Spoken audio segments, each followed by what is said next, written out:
جنس أدبي جديد ظهر خلال الأعوام الأخيرة، إنها الرواية المصورة.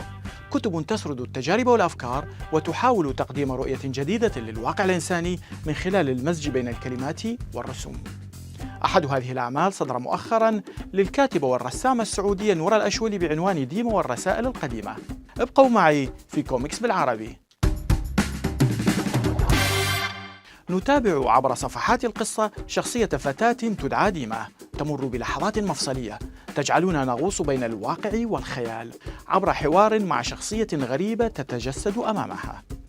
ديما هي الشخصية الرئيسية في هذا العمل، أما بقية الشخوص من حولها فهم مجرد أطياف وخيالات تجسد الذكريات.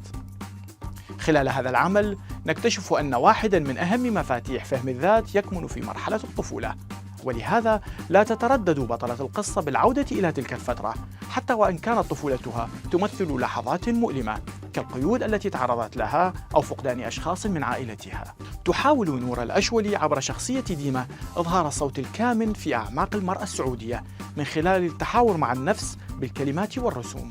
تعتمد الرسوم في هذه الرواية المصورة على الخطوط الحادة بتدرجات اللون الرمادي لتمنح القارئ فرصة الاعتماد على حسه الفني في اختيار اللون الملائم.